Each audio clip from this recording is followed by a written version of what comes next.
Hello, everyone, and welcome to episode 3 of the Bench Boss Podcast. My name is Matt, and I'll be the Bench Boss today. So, this week we've got a lot to cover. We'll start off with the league standings and statistics updates.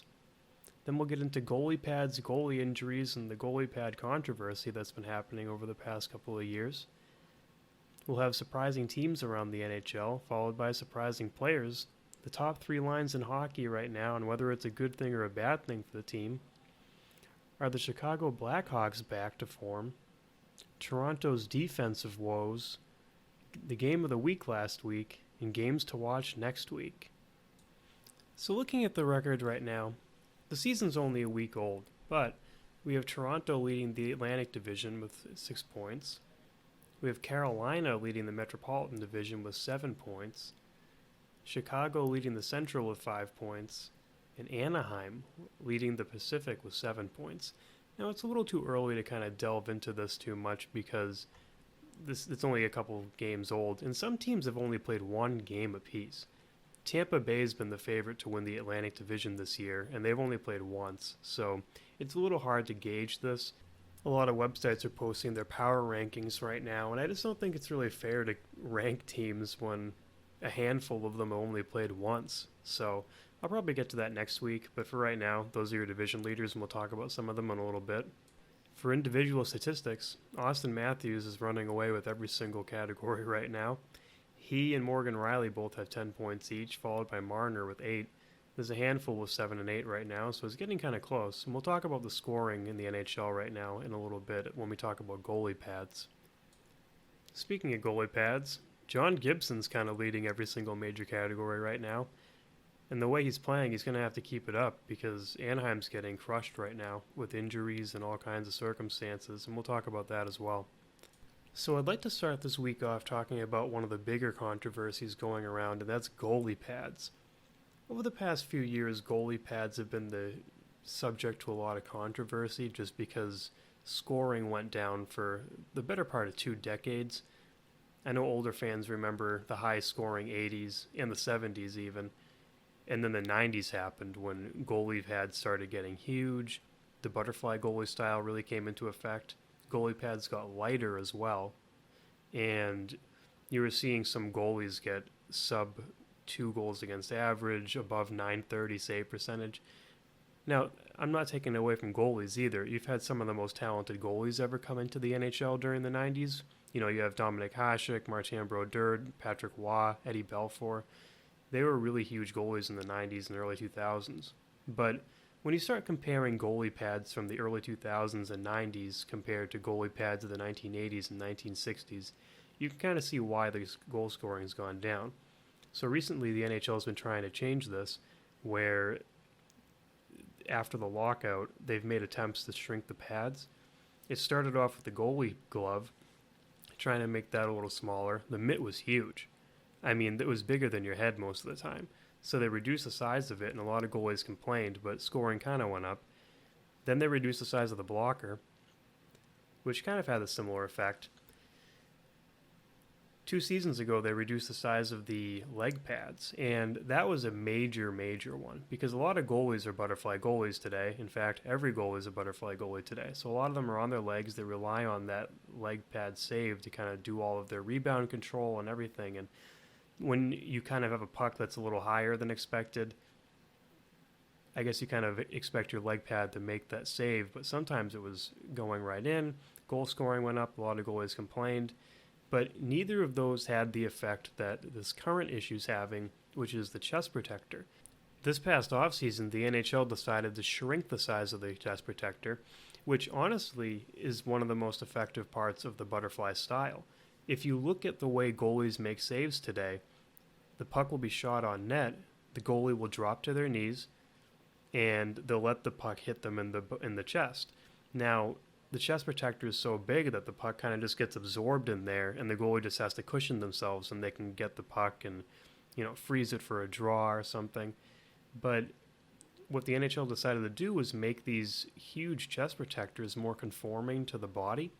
So if you're not familiar with goalie pads, the chest protector is massive. I mean, it's not just the chest. It goes over the shoulder, the arm pads, the collarbone area, obviously the chest and stomach.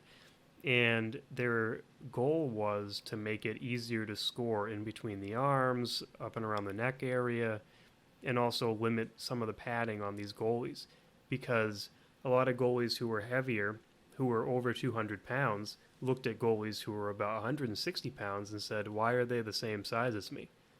And I'd like to bring up a little comparison. If you ever look at a goalie like Ryan Miller of the Anaheim Ducks, and you look at him without goalie pads on, and then look at him with goalie pads on, it's unbelievable. He looks so small. And if you compare him to a goalie like Pekka Rinne or Ben Bishop, it's just not the same. Henrik Lundqvist has huge pads. Everyone has huge pads, and it's just amazing when you see them. I see Tuukka Rask without his pads on, and you're like, oh my god, he's so lean and nimble. But when you have the pads on, he looks massive. So I understand what the thing is, and I understand that the NHL is trying to get more scoring in the game. A lot of newer fans trying to look into the games might get a little bored with 2-1 scores, but some people love the defensive struggles. So you have to kind of play it even there, where you're getting the goal scoring at times, but you're also allowing goalies who spent their whole lives in these pads to play with these pads. It's kind of tough when you have goalies that have played in these pads for 20 to 30 years, and then they're told they can't use these pads anymore. And that's coming up right now, where Connor Hellebuck, before the season started, says, I'm not happy about this because it's my job, and really what they want is me to do worse. And he's not wrong. The NHL wants more scoring. And he spent years practicing and playing in these pads. He's comfortable with it. He's comfortable with the weight. He's comfortable with the movement style. So it's difficult for him to adjust to this on the fly. Brian Elliott came out this week, said he was sending emails to the NHL complaining about his arms not being covered properly. It seems that the pads are more conforming to the arms, but they're not moving properly for him, and they're just bruising his arms up completely. And you have to wonder if this is happening with other goalies around the NHL. It's been highly opposed by most goalies. Some goalies are in favor of it, saying they hope skill kind of does more work than the pads, but there's a lot of heavily skilled goalies in the NHL today, and they're all being affected by these pads. So we'll have to see what happens with this. Goalies have been off to a slower start this year. Goal scoring is definitely up. If you're looking at the scores of some of these games, they're like 8-7, 7-5, 6-5. And you used to say the average score of a hockey game was 3-2 or 2-1 during the 90s, and the NHL's made great strides to get rid of that and try to get more scoring. They got rid of the red line. They got rid of two-line passing. So the game has opened up a lot. But once that happened, a lot of NHL teams decided to start playing the trap, or the neutral zone trap. And if you're not familiar with the neutral zone trap is, it's basically you always have a row of 3 players forcing the opposing puck carrier into one direction, and then they close off on them and try to force a neutral zone turnover.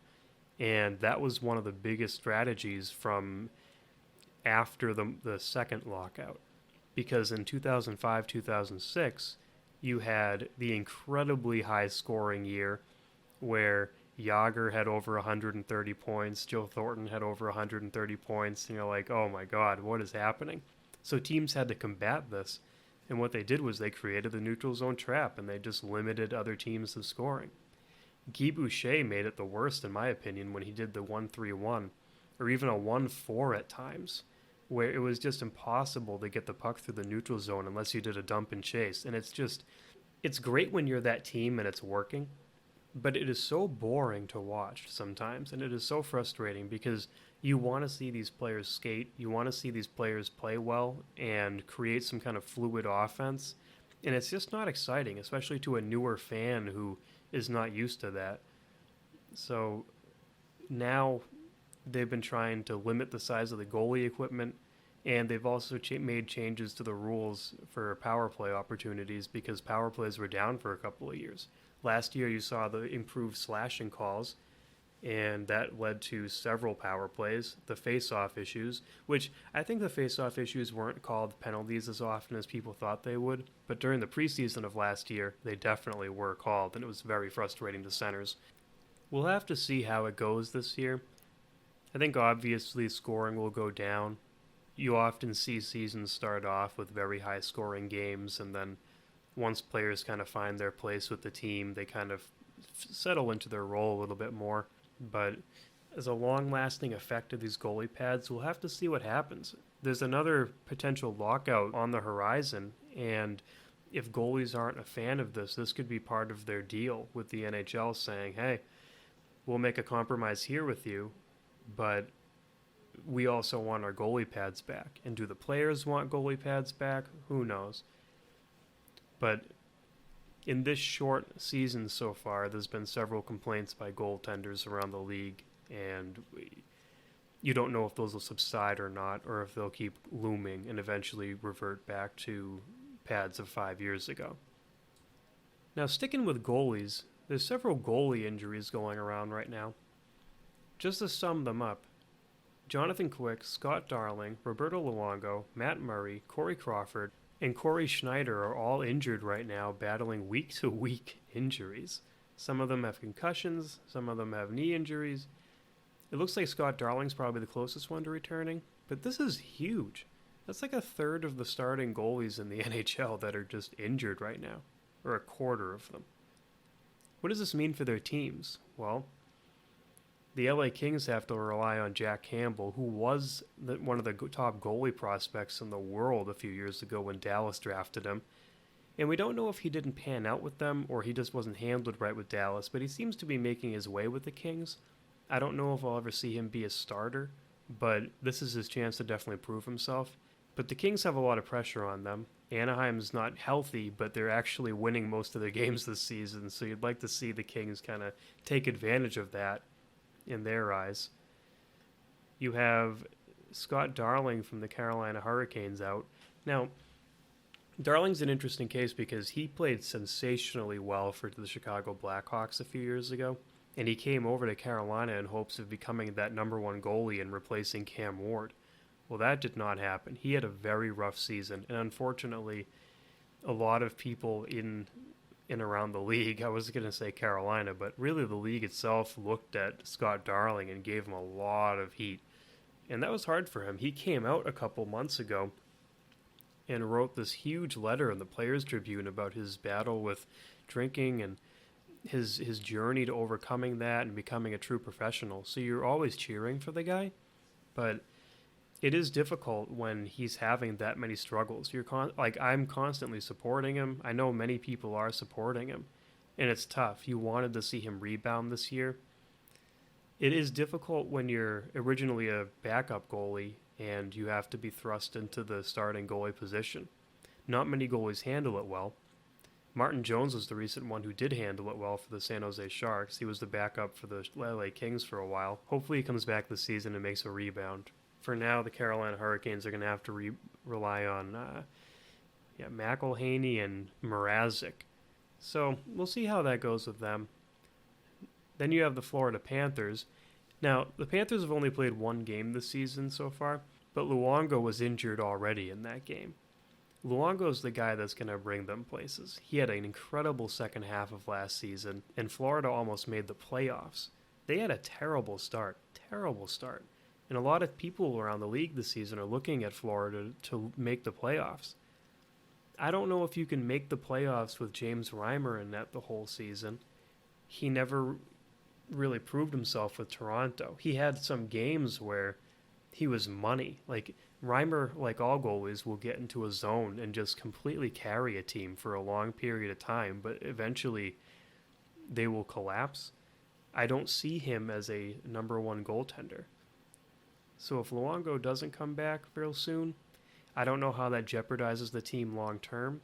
He's obviously going to come back, but how does he return? Is he healthy? Is he stable? We'll have to find out. But that's a huge blow to a Florida team that is looking to make that jump this season and return to the playoff. Now next you have Matt Murray from the Penguins, and I spoke about this in the second podcast episode where I said, look, If Murray gets injured again, they're going to have to rely on DeSmith and Jarry, and that really hurt them last year down the line. Murray didn't have a great season last season, but there were games where Pittsburgh had the win, 6-5, 7-6 with those backups in net. I don't know how long they can go with Murray out, and he's out with a concussion. Indefinite time, so they're going to have to rely already at the beginning of the season on these backup goaltenders. I don't know how Pittsburgh handles this. They're really going to have to step up defensively. They've been known as an offensive team, but it's not really a good formula to try to go out every game and win 6-5. We'll just have to see how the Penguins handle this. Now over to Chicago, where Crawford's been out already since the preseason. They have Cam Ward in net, but I was watching the game, and I'll mention this game later on as game of the week because it was a thrilling game, but when he was playing against the Maple Leafs, he looked horrible. I remember Cam Ward being this incredibly confident goaltender that could make these lightning saves, and I guess it's a sign of age, but I don't see the Blackhawks doing super well with him in net, and I kind of hope this doesn't hamper them because it does seem like they're coming back to form of a few seasons past, and I'll also mention that in a little bit. And finally, the Devils have Corey Schneider out. They're going to have to rely on Keith Kincaid for a bit. Schneider's been a strange goalie, and I spoke about him on the last podcast episode where he was a potential superstar goaltender around the league, to be honest with you. And last season, he kind of fumbled it a bit, which is surprising because last season was New Jersey's best season in years. So it kind of hurts because he was carrying that team who was terrible. Terrible. Before they got Taylor Hall and McLean as coach, they were really terrible.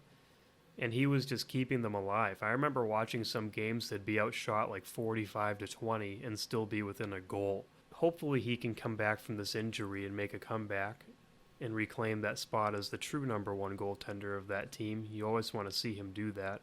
So now we're going to talk about a few surprising teams. The first surprising team I'd like to mention is definitely the Carolina Hurricanes. Wow, they're off to a huge start. They're leading the Metropolitan Division. They're 3-0-1. They're not with their starting goaltender. They have a brand new coach in Rod Brindamore, and their all lines are flying. Last year we looked at them and they weren't scoring goals at all. They were dominant on possession, and they had a great defensive core. But they just weren't putting the puck in the net as often as you'd like. Well, that's definitely changed. I don't know what happened with them, but it might be their new owner effect as well. Dundon's been working pretty hard to boost the morale around the Carolina Hurricanes, and I think it's working a little bit. Sebastian Aho and Teuvo Teravainen have been carrying that first line really far. But then you have a player like Warren Fogle who's playing well. He made it out of camp. And then you have Svechnikov on the fourth line. I don't know how long he'll be on the fourth line for, but he's still scoring goals. That's great for a rookie. Defensively, you look at that top six, and they're strong. You have Dougie Hamilton, Slavin, Calvin DeHaan, Justin Falk, Trevor Van Riemsdyk, and Brett Pesce.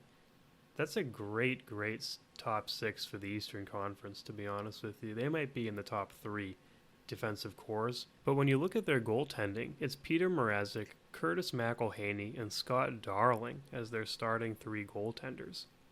This doesn't scream division winners, and I don't think they will win the division, but it's great to see them making this progress.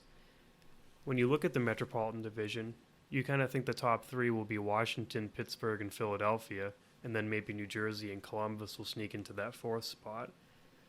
But Carolina's making a name for themselves where over the past few years you've looked at them and said, okay, they've had a top 5 possession stat in the NHL for the past 5 years. Why aren't they making the playoffs? So I think now they've made some modifications to their game.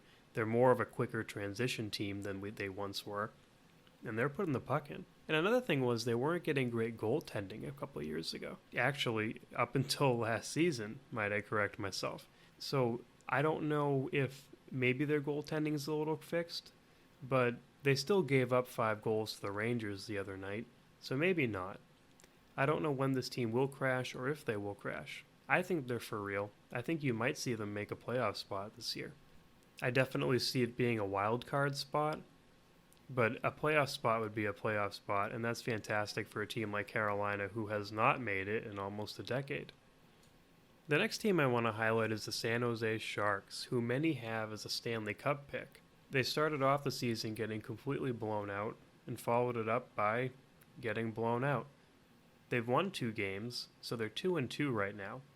But a lot of people were kind of questioning whether they were for real or for not. Now, is it Martin Jones' slow start that kind of led to this? He didn't have that many great games this season, but he's a fantastic goaltender who is obviously going to rebound. Don't forget the season's only 4 games old. There's still 78 games left for them. I still think they're going to either be first or second in their division. So there are some people who are very quick to jump on them and be like, oh my god, they got Carlson, he's not that great. It's like, you got to be kidding me. Carlson's fantastic. Burns is fantastic. We listed it earlier in their season preview. They're a legitimate cup contender. Their defense is fantastic. Their goaltending is fantastic. Their top 6 forwards are fantastic. And their bottom 6 forwards are fantastic. The only knock you have on them is Peter DeBoer, who hasn't really proven himself to be a stellar coach. There are times where he gets out-coached in the playoffs, and that's kind of a knock on him. But he's been to 2 Stanley Cup finals. He hasn't won either of them. He doesn't want to be reminded of that either. But he has gotten his way. I think it's a matter of time for the San Jose Sharks. But this season, their power play is only clicking at 13% on a team with Erik Karlsson, Brent Burns, Joe Pavelski, Logan Couture, Evander Kane. Those are all names that scream, my power play is going to be closer to 25% this year. Maybe 20 if we're bad. But the season is early. I think they're going to go on a tear here. I don't think San Jose fans should be worried about this. Unless it carries over to the quarter-way mark. So we'll reevaluate them, 15 more games from now. If they're still struggling at that point, then something's got to give and they need to change something up. Next, I wanted to jump over the Sharks' rivals, the Anaheim Ducks. The Ducks are off to a good start. They're 3-0-1. They're leading the NHL in points. But if you notice in their games, they're being outplayed and outshot tremendously.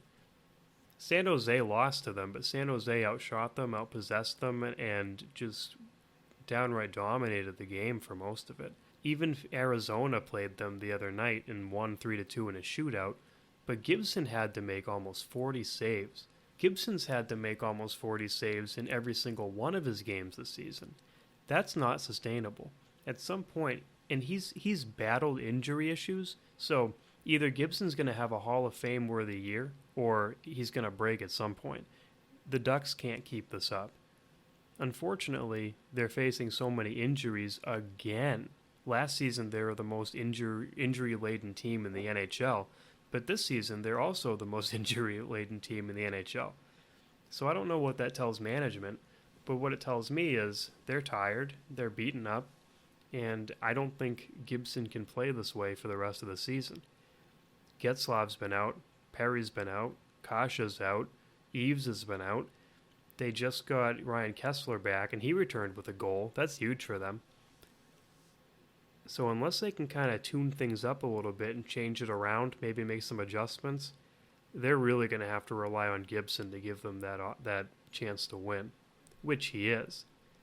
But the only goalie I've really seen do this in the past 5 years and be able to carry his team is Carey Price when he won the MVP, the Vezina, Pearson.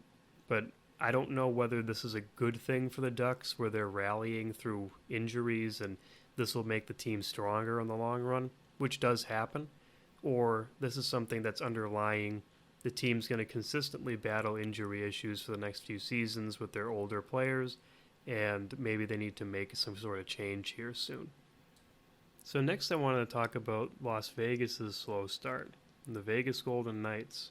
Many people had them winning the Pacific Division this season, and the season's only 3 games old for them, but they haven't been great. Stastny's been injured. There hasn't been that much goal scoring recently, and Marc-Andre Fleury has a sub-900 save percentage for the first time in his career. I don't think any of these things are sustainable. Stastny's obviously going to return next week. Fleury's going to rebound. But that lack of offense, I don't know if I'm even worried about that either. Gerard Gallant's always been a great motivator, and I see him pulling his team back together real soon and getting them super competitive again. And it's not like they're not competitive, but a lot of teams are playing them harder. They had that surprise effect to them last year where people would go into Vegas and be like, oh, these guys are going to suck, and then they got completely obliterated. I think teams are more prepared now, and I think teams are eager to play them. You know, they made it to the Stanley Cup last year. They're sitting to themselves thinking, the Western Conference champions are in town. We need to come out there and crush them. This is a stepping stone for us. If we can beat them, we can beat anybody. And Vegas didn't have that last year. Vegas was that team.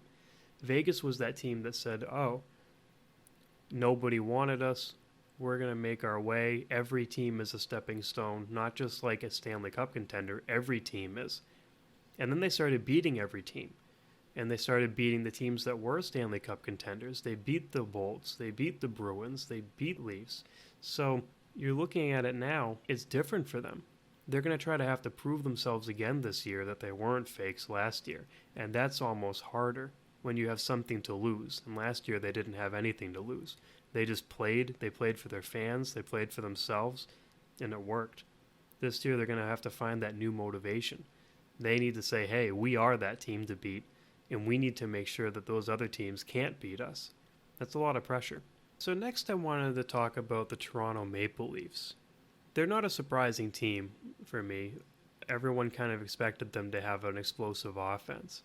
And when you look at them, they're leading the NHL in goal scoring with 20 goals in 4 games. That's crazy. And their power play is clicking at 50%.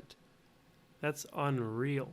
Obviously, those numbers will be toned down as the season commences a little bit further, but it's very impressive to see that offense. But I didn't want to just talk about their offense here. What I really want to talk about is their defense. Because as they've scored 20 goals already, they've also given up 17 goals in 4 games.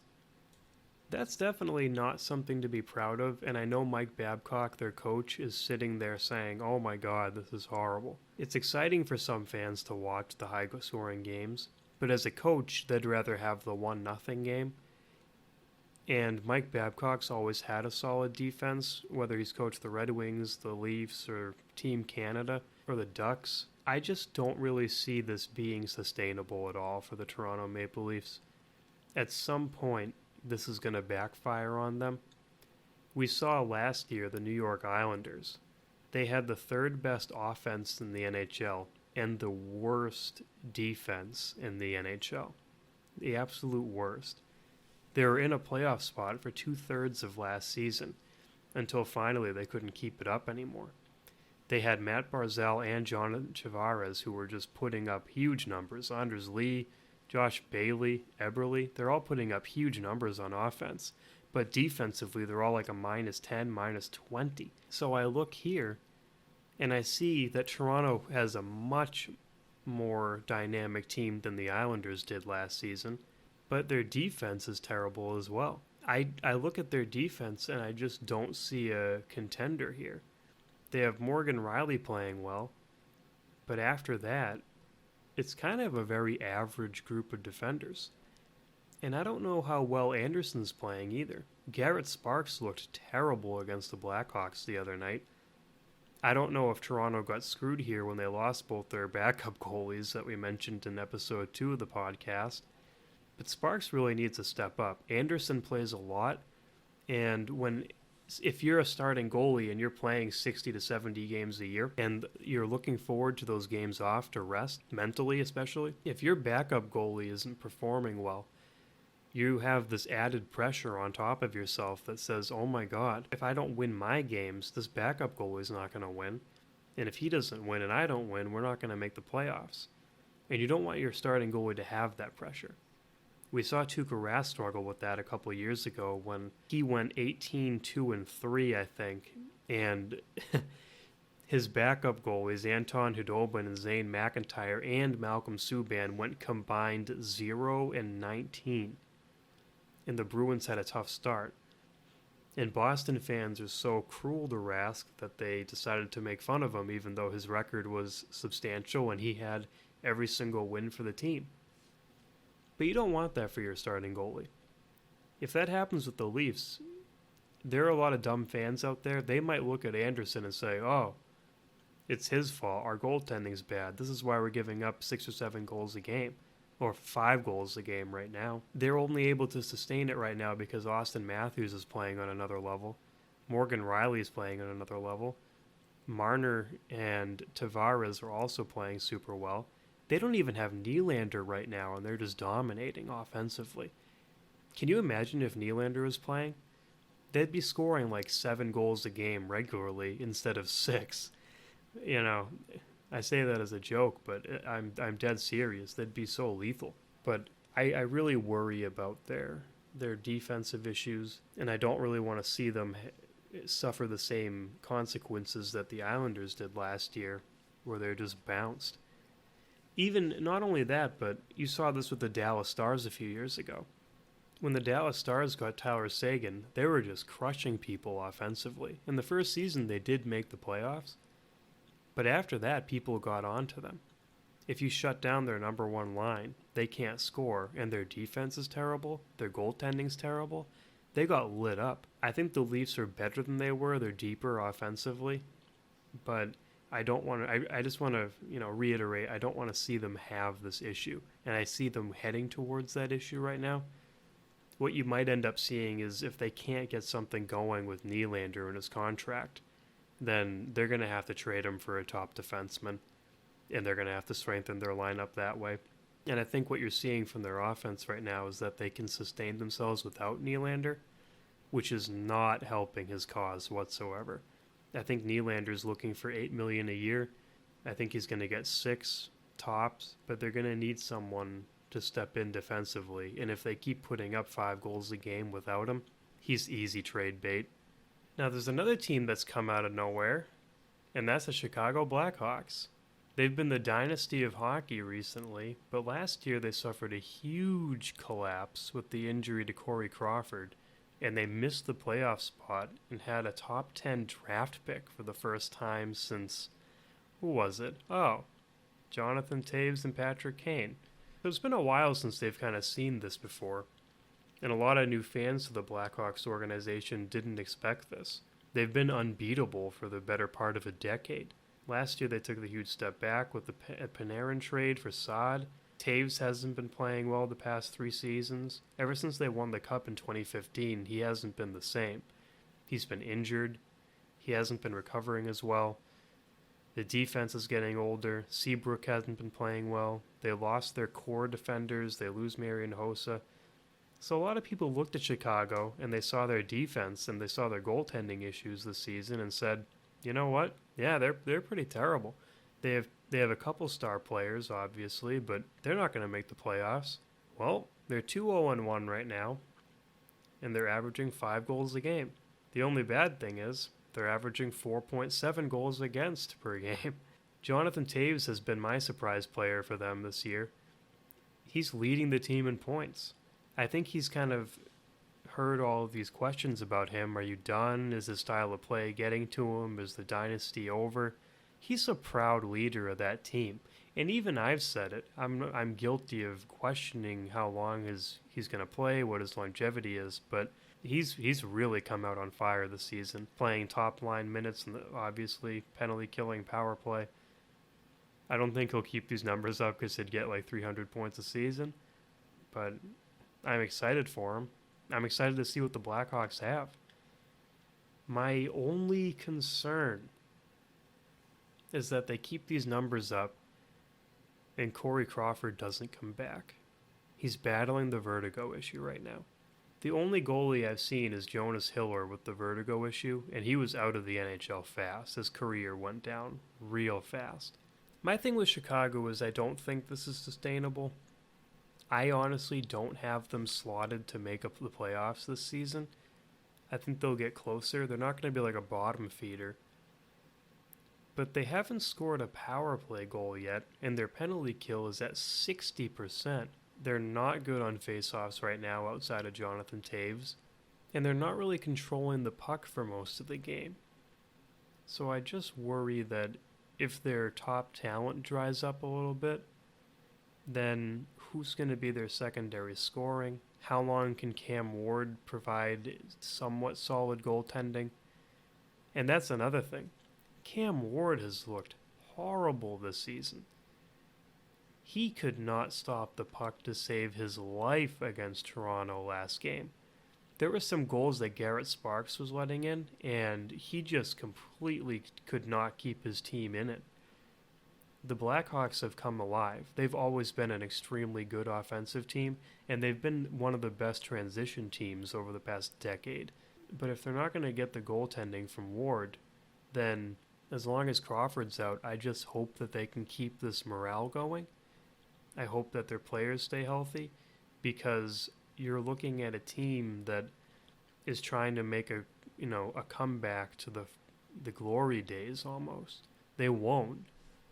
Brandon Saad still isn't scoring, so you wonder what's going on there. But you just wonder if they're going to be able to pull this together. Whether you're a hockey fan or a hockey analyst, predicting how a season's going to go for a team is very difficult. One of the ways teams can deceive analysts is having top-heavy lines.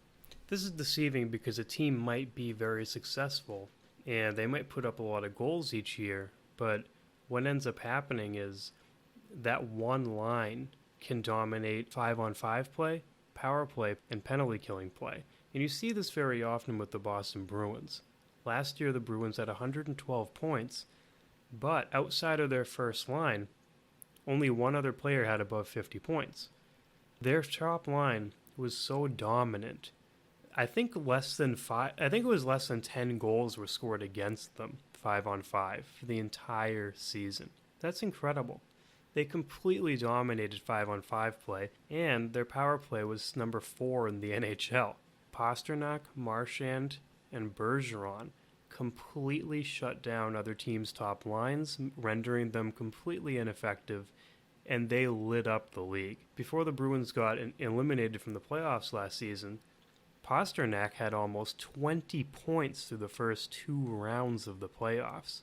Can you imagine if they made a deep playoff push? Here's why it's bad. When Tampa Bay was able to contain that first line, they completely shut down the rest of the Boston Bruins. And you saw this as well with the Dallas Stars and the Colorado Avalanche. The Dallas Stars have a line consisting of Jamie Benn, Tyler Seguin, and Radulov. Colorado has a top line with Nathan MacKinnon, Mikko Rantanen, and Gabriel Landeskog. Now, the similarities between these teams is there's really no secondary scoring with them. Boston didn't propel to their top status last year until their third line started to dominate. You saw they had a line with Riley Nash, David Backes, and Danton Heinen. All of them had over 40 points combined, and they were the best third line in hockey by a mile. That line was able to help them win several games in a row, and they went 19 games in a row without losing a game in regulation. That's deceiving because once that line dries up, the second line didn't really find its scoring opportunities, and they couldn't really assist when the Bruins definitely needed it. The only issue was that, well, not an issue. The good thing for the Bruins was that first line didn't run out of stamina at all. Pastrnak had 80 points. Marchand basically had 80 points. Bergeron was over a point per game, but he had an injury. But is this a good thing or a bad thing? The Dallas Stars, like I mentioned earlier, made the playoffs, that Hagen and Ben, and they won the Western Conference in the regular season. They had like 112 points, I believe, and they got eliminated by the Ducks handily in the playoffs, and then the Ducks got eliminated. And then this happened a couple years back with Colorado, where they also had over 110 points, and then got eliminated and never made the playoffs again for a while. Last year, you saw just the emergence of a dynamo line on Colorado, and Nashville was able to contain that top line, and after that happened, Nashville just ran through Colorado fast. So I think these are steps in the right direction for all three of these teams, but it's hard to tell whether this is a good thing or a bad thing or not. And the only reason why I bring this up now is because I'm looking at the Bruins and the Stars and the Avalanche, and most of their goals right now are being scored by their top lines. And this is concerning because if their bottom two lines aren't going to be providing any goals right now, then how long can their top lines keep this up? And it's only going to be a matter of time until somebody watches the old playoff footage that Tampa Bay did to shut down the Bergeron line. I don't think you can do that consistently through the season, but during the playoffs, if nothing really develops in the secondary scoring for either of these three teams, then I don't have them, having much success in the postseason. And that's why Tampa Bay was able to just dominate the Bruins after game one. I wanted to wrap up the major stories of the week with talking about some surprise players. I'm going to highlight 3 this time, and then we'll see what happens in the next podcast. The first player I want to talk about is Sebastian Aho of the Carolina Hurricanes. Right now he's got 6 points through 4 games, and he is definitely the catalyst that's going to be leading this Carolina offense. Back when he was drafted by Carolina, I remember Teemu Selanne being interviewed, and Selanne said that he would be better than Patrick Laine. And we're all like, oh, no, that's impossible. Laine is a superstar. And Aho didn't have a superstar year his first year in the NHL. He only had 49 points as a rookie. Last year, he had 65 points as a rookie and nearly got 30 goals. This year could be his breakout year. He's only 21, and team players aren't always superstars right away. I really feel like he could develop into a star for this team, and he'd be something that this team's always wanted, which would be a number 1 center. They haven't really had a number 1 center since Eric Staal, and Staal kind of petered out. Staal never really became that superstar that people thought he was going to be. He had that 50-goal season the year they won the Cup, and then after that, he never got above 40 goals. Aho could be that guy, along with Teravainen, to just be that dynamic duo on the first line, and then whoever's with them is either going to create space, like I'm guessing Furlan's doing right now, or they find another person to be that dynamic winger with them, which I believe they wanted Jeff Skinner to be, but Jeff Skinner got traded this offseason, so that kind of went down the drain, and last year they didn't really have much success anyways. Neither of them topped 30 goals. Skinner was kind of treading downward. Now he's in Buffalo trying to revive his career. But he's off to an excellent start, and I'm really looking forward to see what he can bring to the Hurricanes this year. Next, I have to talk about him. It's Austin Matthews. He's been a superstar since entering the NHL. But this year he's off to a different start, which is 10 points in 4 games. Can he keep this up? Absolutely not. But this is fantastic for him, because last year you thought he was going to have that super breakout season because he was over a point per game for his first time in his career. Unfortunately, he missed 20 games due to injury. But during those 62 games he played, he scored 34 goals and had 63 points and was a plus 25. And if anyone doesn't know what plus minus is, it's kind of like the most overrated stat in the NHL.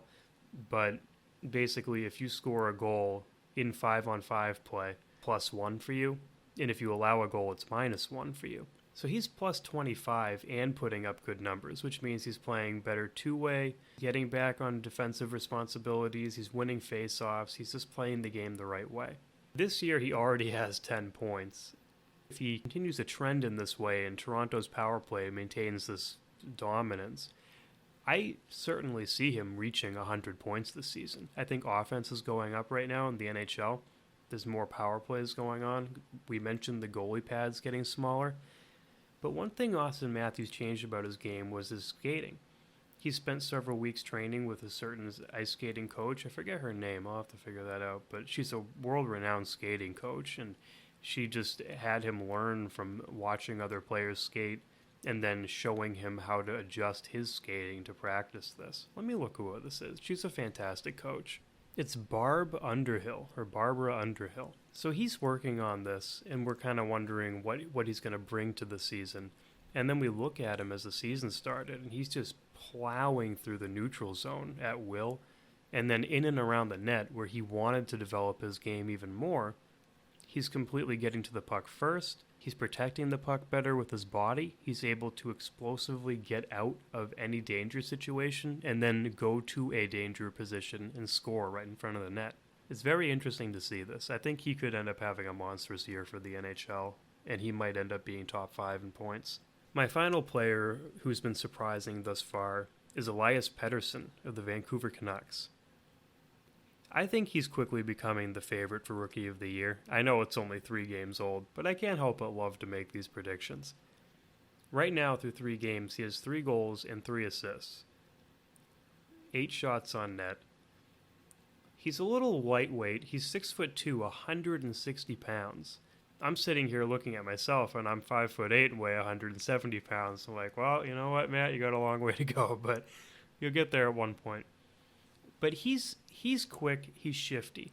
When I was watching him, he's making these really give-and-go passes all preseason long, kind of similar to what Patrick Kane does.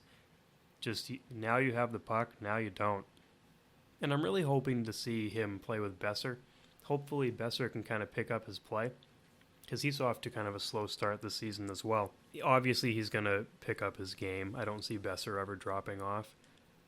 I'm excited for Pettersson, though. Pettersson has a great way of transitioning from defense to offense and creating something from nothing. His intelligence is what makes him so interesting to watch. Of course he's quick, of course he's shifty, but when he gets the puck, he really knows exactly where everyone else is going to be. He's predicting the play several steps ahead, and he's able to kind of shift his way through the offensive zone and find ways to create offense from nothing. And that's something that the Vancouver Canucks desperately need in their future, especially since they don't have the Sedin twins anymore to help lead their attack. He could be one of those catalyst players with Besser, Horvat, Ulevi, this new line of players that could lead into some sort of core for the Vancouver Canucks that I don't think they've had since the Sedins, Kessler, Burrows, Bieksa, Edler, you name it. Now with that, I want to shift over to our next segment, which is Game of the Week, where each week I'll highlight what I think is the most interesting game of the week up until the time I record this podcast, which is looking difficult right now because I'm watching the Bruins game and it's very exciting with Pasternak's goal. That's probably going to be Goal of the Year candidate. But Game of the Week for me was Toronto at Chicago. A 7-6 game. And I mentioned earlier about Toronto's offensive explosiveness and then their defensive lapses. I also mentioned Chicago's defensive and goaltending lapses, but also their resurgence of offense. This game was vintage. I mean, Chicago's up 2-0, Toronto goes up, it's back and forth. It's 5-4 with a couple minutes left. Kane scores, it's 5-5. Seconds later, the puck instantly goes back into Chicago's end. Matthews is on the ice. He scores within 30 seconds of Kane tying the game up. And he goes nuts. He puts his hand to his ear to quiet the crowd. He's like, what? Where's the cheering now? And then he goes right up to his teammates. He's screaming. He's the guy. 20 seconds later, Kane ties it up. And what does he do? Oh, yeah, of course he's going to put his hand to his ear. You see that smile across Kane's face? He's like, yo, oh, I can do that too. Where's my crowd? Where's my crowd? They start screaming. I love it. I love that. I miss seeing that. When you're looking at Matthews today, that whole Toronto team, you have Marner, Matthews, Nylander, Riley. They're so young, and it's just interesting to see them. But you kind of forget that, like, 5 years ago, the Chicago Blackhawks were in the same place where you have Taves and Kane, and they're just so young and interesting to watch. They're just that brand new team that just can't be stopped. And Toronto is slowly becoming that. I wonder if they will because of contract issues. But it is interesting seeing that. And Chicago's not even that old, to be honest with you. But it is exciting to see this. And just watching them both go off like that was a blast. Seeing that offensive explosion was great. Chicago, in my opinion, has my favorite goal horn. This is the best goal horn in the NHL, bar none. It's just loud as hell. Fans there are loud. That game was fantastic to watch. The only bad thing was the goaltending. Oh man. It's not like Chicago and Toronto weren't playing great offensively, but because they were. But some of the goals that Sparks and Ward gave up, it was like, come on, man. Like I could save some of those. That was rough. You look at them, like the game winner that Toronto scored was horrible. They like they threw it at Ward, and Ward's just sitting there in butterfly, and the puck's just like going through his legs and then goes into the net somehow. It's like, how do you not save that? I think he feels bad about it, and that was kind of a sour way to end such an exciting game. I think Kane was looking to get the hat trick there and just feel like, yo, I'm the dude. This is me. This is my town. I'm a 3-time cup winner. But it'll have to be for another day. I love that game, though. If you're going to have games where high scoring's the main reason you're watching the game and just that thrill of the pace and how quickly everything's going around, that's your game to watch. I think that was a great game to highlight for the game of the week. And as we get to closing this podcast, I want to highlight 3 games to look forward to next week. The first one I want to highlight is the Maple Leafs versus the Capitals, this Saturday, October 13th at 7 Eastern. This is exciting because they met in the playoffs 2 years ago, and it was Austin Matthews' first time playing in the playoffs. And I think he wanted some revenge against the Capitals at some point. And every time they play against each other, it's just exciting. Both teams have such an explosive offense. Their defenses haven't been stellar, especially after watching Pittsburgh beat Washington. It was either 8-7 or 7-6. Those are exciting games too. That probably should have been game of the week, but I just really loved watching the dramatic finish of the Chicago Maple Leaf game. That should be an interesting one to watch. That's going to be a high-scoring affair for sure. The second game I want to highlight is the Oilers versus the Jets this Tuesday, October 16th at 8 Eastern. The Oilers, I don't think, are even on the same page as the Jets. The Jets, in my opinion, we mentioned this in the second podcast, but they're probably the best team in hockey, top 3 with Tampa Bay and Nashville. They're probably going to win this game, but the Oilers are just exciting to watch because of McDavid. You don't know what's happening. When you see him skate, he's just the most explosive player I've ever seen. He really just controls things. I haven't seen a player skate like him since Pavel Bure or Sergei Fedorov, and he might be faster than the two of them. It's a blast to watch. And that's just a good old Canada game, too. You got 2 great Canadian franchises. And the third game I'm looking forward to is actually the Bruins versus the Flames on Wednesday, October 17th at 9:30 Eastern. A little bit of a late game, but the Bruins and Flames always have great games against each other. They don't like each other at all, which is strange. I don't know why there's a rivalry there, but it's always extremely high hitting, high scoring. It's always dramatic, and the Flames just have such a cool goal horn. It's really great to watch. And with that, that's going to wrap up our episode 3 of the podcast. I thank you very much for listening to me and being here and being patient. If you've been here along the way, I especially thank you for getting through episode 2. I know that was a little bit of a long podcast, but it was exciting to make. If you want to subscribe to my YouTube channel, feel free. You can follow me on Twitter. You can like me on Facebook. And you can find me on Patreon if you ever feel like subscribing or making a donation. You don't have to. There's no pressure at all. I just love doing this, and I'm glad you're here listening to me. So thank you very much. Have a great week, and I'll see you next time.